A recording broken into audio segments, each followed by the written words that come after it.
और अब खबर नदिया से है, जहां बीजेपी कार्यकर्ताओं को जान से मारने की धमकी दी गई है। टीएमसी के खिलाफ वोट देने पर खून बहाने की धमकी दी गई है।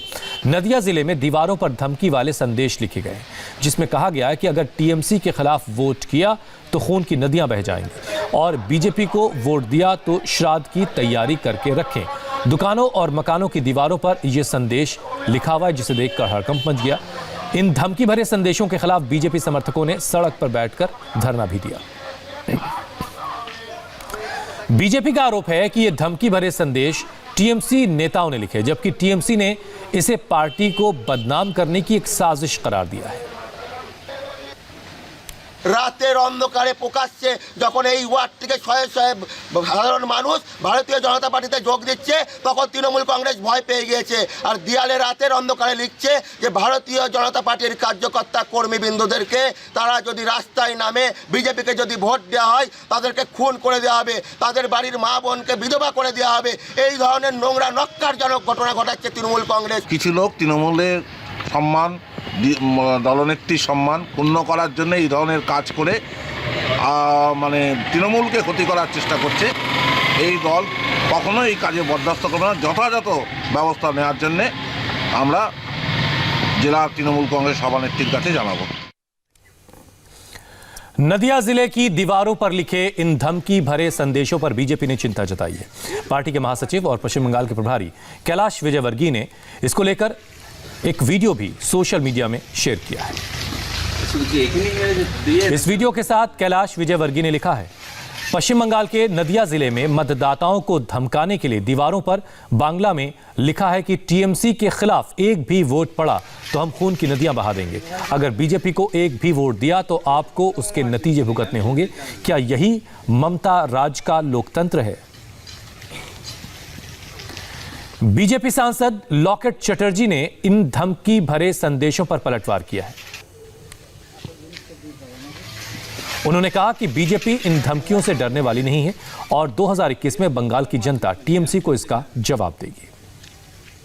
नदिया में एक आज पोस्टर देखा गया, जहां देखा गया कि अगर बीजेपी को वोट दिया गया तो खून की गंगा बहेगी। इस तरह के पोस्टर कई हमें देखने, ये सब धमकी चमकी से अभी काम नहीं होगा। इतना साल ममता बनर्जी ने धमकी दिया है, डेवलपमेंट कुछ भी नहीं किया था। अभी बुरा जो बंगाल का जो जनता है वो रास्ते के ऊपर है। बंगाल का जनता इसका 2021 में इसका जवाब देंगे। पश्चिम बंगाल की सियासत का यह भी एक रंग है। नदिया के बीजेपी कार्यकर्ताओं का डायरेक्ट आरोप टीएमसी पर है। नदिया की दीवारों पर खून बहाने की धमकी देने वाले मैसेज पर हंगामा बढ़ा तो आनन फानन में खून खराबे वाले इन संदेशों पर रंगाई पुताई का काम भी शुरू हो गया। इन्हें ढाका गया। जो दीवारों पर आप देख रहे हैं लिखा हुआ, इन पर पुताई करके इन्हें छिपा दिया गया है, इन्हें मिटा दिया गया। अब देखिए आप दूसरी तस्वीर, पहली तस्वीर जिसमें मैसेज लिखा हुआ है और दूसरी तस्वीर में उस पर पुताई कर दी गई है, उस पर रंग चढ़ा करके उसे मिटा दिया गया है।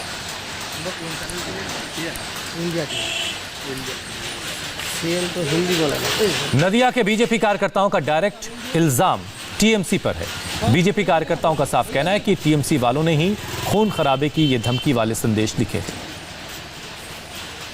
सुबह मैं जब यहाँ पे आया था तब देखा यहाँ पर हम लोगों का बीजेपी की जो कर्मकर्ता जो था, सब लोगों के ऊपर उनकी का कोई लिखा था, जो किसी ने बीजेपी को वोट डाला तो उसको मार दिया जाएगा, खून की नदियाँ बहा दिया जाएगा, ऐसे कुछ लिखा था और मनोज सरकार को नाम देगा।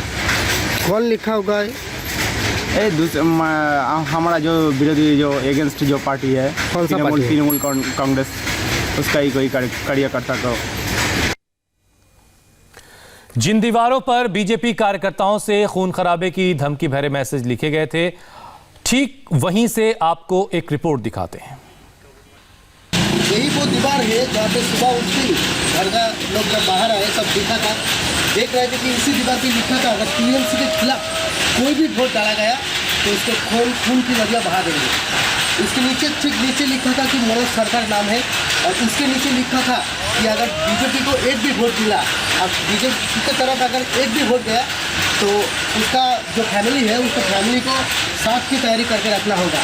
यही वो लिखा था, यही वो दीवार है जो अभी मिटा दिया गया है।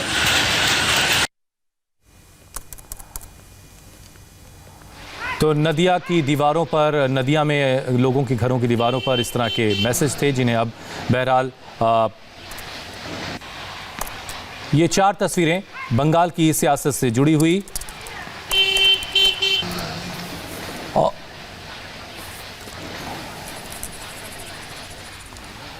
हमारी सहयोगी अर्चना सिंह सीधे इस वक्त हमारे साथ जुड़ रही हैं। अर्चना, सबसे पहले तो उस दावे पर बात कर लेते हैं जो प्रशांत किशोर कर रहे हैं। उस दावे, अब जाहिर सी बात है, एक बड़े चुनावी रणनीतिकार हैं, पार्टियां उनको हायर करती हैं, वो तमाम गणित लगाते हैं, उसके बाद कोई बात शायद कहते होंगे, ऐसा हम उम्मीद कर सकते हैं।